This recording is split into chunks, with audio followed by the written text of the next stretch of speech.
अस्सलाम वालेकुम रहमतुल्लाहि व बरकातुहू। हाँ जी, ਕੀ ਹਾਲ ਵਾਲ ਨੇ ਸਾਰਿਆਂ ਦੇ। ਅਸਾਂ ਬਣਾਉਣ ਲੱਗੇ ਹਾਂ ਛੋਟਾ ਜਿਹਾ ਵਲੌਗ, ਉਹ ਵੀ ਪਿਛਲੇ ਕੁਝ ਦਿਨਾਂ ਦੇ ਬਾਰੇ। ਇਸ ਮਾਹ ਮੁਬਾਰਕ ਵਿੱਚ ਅਸਾਂ ਲੈ ਸਨ ਜੀ 2 ਛੋਟੇ ਪੱਪੀ ਅਡੋਪਸ਼ਨ ਤੇ।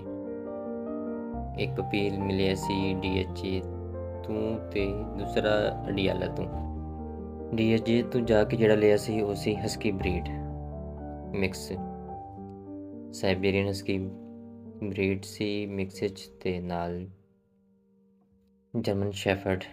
ਦੂਸਰਾ ਬਰੀਡ ਸੀ ਜੀ ਅਫਗਾਨ ਕੁਚੀ, ਜਿਹੜੇ ਅਸੀਂ ਵਾਪਸ ਗਾਉਂ ਦੇ ਕੇ ਵੇਚੇ ਸਨ। ਇਹਦੇ ਵਿੱਚ ਜਿਹੜੀ ਹੁਣ ਮੇਨ ਗੱਲ ਇਹ ਕਰਨ ਵਾਲੀ ਕਿ ਜਦੋਂ ਅਸੀਂ ਇਹਨਾਂ ਸਾਰੇ ਚੀਜ਼ਾਂ ਵਿੱਚ ਰੱਬਤੇ ਸਾਂ ਨਾ, ਤਾਂ ਇੱਕ ਲੇਡੀ ਸਨ ਪਿੰਡੀ ਦੀ, ਉਹਨਾਂ ਨਾਲ ਸਾਡੀ ਹੋਈ ਸੀ ਗੱਲ।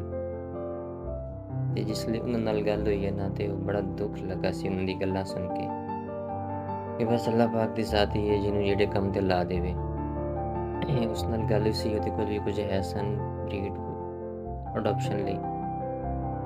ਪਰ ਜਿਹੜੀ ਗੱਲ ਨੇ ਜ਼ਿਆਦਾ ਪਰੇਸ਼ਾਨ ਤੇ ਉਦਾਸ ਕੀਤਾ ਨਾ, ਉਹ ਇਹ ਹੈ ਕਿ ਉਹ ਆਂਟੀ ਜਾਂ ਜੋ ਵੀ ਕਹਿ ਲਓ ਉਹਨਾਂ ਨੂੰ, ਉਹ ਸਾਰਾ ਦਿਨ ਉਹ ਕੁੱਤਿਆਂ ਦੇ ਪਿੱਛੇ ਹੀ ਹੁੰਦੇ ਸਨ, ਜਿਹੜੇ ਇੱਥੇ ਰੋਡ ਤੇ ਅਵਾਰਾ ਫਿਰ ਰਹੇ ਨੇ। ਜਾ ਕੇ ਕਿਧਰੋਂ ਚੁੱਕ ਕੇ ਲੈ ਕੇ ਆਉਣਾ ਆਪਣੇ ਘਰ। ਕਹਿੰਦੇ ਸਨ ਕਿ ਮਾਹ ਮੁਬਾਰਕ 'ਚ ਇਫਤਾਰੀ ਵਾਸਤੇ ਆਪਣੇ ਕੋਲ ਕੁਝ ਵੀ ਨਹੀਂ ਸੀ ਹੁੰਦਾ, ਪਰ ਇਹਨਾਂ ਬੇਜ਼ਬਾਨਾਂ ਦੀ ਮੈਂ ਆਪਣੇ ਕੋਲੋਂ ਪੂਰੀ ਕੋਸ਼ਿਸ਼ ਕਰਦੀ ਹਾਂ ਕਿ ਇਹਨਾਂ ਨੂੰ ਖਾਣ ਪੀਣ ਨੂੰ ਕੁਝ ਨਾ ਕੁਝ ਮਿਲ ਜਾਏ। ਤੇ ਇੱਕ ਸਾਡੀ ਗਵਰਨਮੈਂਟ ਆ ਜਿਹੜੀ ਇਹਨਾਂ ਬੇਜ਼ਬਾਨ ਜਾਨਵਰਾਂ ਨੂੰ ਮਰਵਾਈ ਜਾ ਰਹੀ ਹੈ। ਅੱਲਾ ਦੀ ਜ਼ਾਤ ਹੀ ਹੈ ਬਸ।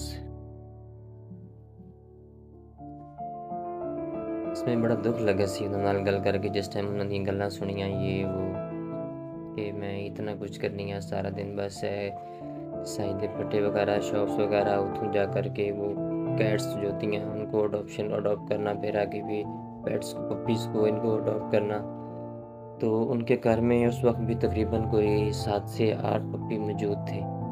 यही जो वो उन्होंने रेस्क्यू किए हुए थे ऐसे ही रोड से, और जिनके पास अपने खाने को लिए कुछ नहीं होता, वो खुद अफ्तारी में ही कह रही थी कि बस एक गिलास पानी मिल जाता है यही बहुत है। और बात में आगे कि इन बेज़बान जो ना बोल सकती हैं और ना कुछ खुद से, कि इनका करना वो मेरे लिए बायसे फ़ख्र है ना कि खुद का। बस अल्लाह पाक की ज़ात उन पे रहमतें भेजे हुई अपने घर से। बस अल्लाह ਦੀ ਜ਼ਾਤ ਤੋਂ ਦੁਆ ਹੈ ਉਹਨਾਂ ਦੇ ਲਈ ਕਿ ਉਹਨਾਂ ਦੀ ਆਪਣੇ ਘਰੋਂ ਮਦਦ ਕਰੇ ਜਿਹੜੇ ਇਸ ਕੰਮ ਵਿੱਚ ਹਿੱਸਾ ਲੈ ਰਹੇ ਨੇ ਇਹਨਾਂ ਬੇਜ਼ਬਾਨ ਜਾਨਵਰਾਂ ਲਈ। ਉਹ ਵੀ ਇਸ ਦੌਰ ਵਿੱਚ, ਇਸ ਮਹਿੰਗਾਈ ਦੇ ਵਿੱਚ ਕਿ ਆਪ ਖਾਣ ਨੂੰ ਕੁਝ ਵੀ ਨਹੀਂ ਮਿਲਦਾ, ਜਾ ਕਰਕੇ ਇਹਨਾਂ ਚੀਜ਼ਾਂ ਦੀ ਕੇਅਰ ਕਰਨੀ ਤੇ ਇਹਨਾਂ ਦਾ ਖਿਆਲ ਰੱਖਣਾ। ਯਕੀਨ ਕਰੋ ਨਾ ਉਸ ਔਰਤ ਵਾਸਤੇ ਜੋ ਵੀ ਹਨ ਦਿਲ ਤੋਂ ਦੁਆ ਨਿਕਲਦੀ ਹੈ जिस टाइम उन्होंने ये सारी कुछ सुनिया देखा कि वो खुद लिए खाण पीण ਨੂੰ कुछ भी नहीं, पर इन्हां बेज़बान जानवरां ਲਈ ਉਹ कितना कुछ कर रहे ਨੇ। बस अल्लाह ਦੀ ਜ਼ਾਤ ਉਹਨਾਂ ਦੀ ਆਪਣੇ ਘਰੋਂ ਮਦਦ ਕਰੇ ਤੇ ਉਹਨਾਂ ਨੂੰ ਵੀ ਖਾਣ ਪੀਣ ਨੂੰ ਬਹੁਤ ਜ਼ਿਆਦਾ عطا ਫਰਮਾਏ ਵਾਫਰ ਮਿਕਦਾਰ ਵਿੱਚ। ਅੱਲਾਹ ਇਸ ਨੇਕ ਕੰਮ ਦੇ ਸਦਕੇ ਸਾਡੀ ਗਵਰਨਮੈਂਟ ਨੂੰ ਵੀ ਹਿਦਾਇਤ ਦੇਵੇ ਕਿ ਜਿਹੜੇ ਇਹ ਕਰ ਰਹੇ ਨੇ ਇਹਨਾਂ ਬੇਜ਼ਬਾਨਾਂ ਲਈ, ਇਹਨਾਂ ਨੂੰ ਮਰਵਾ ਰਹੇ ਨੇ।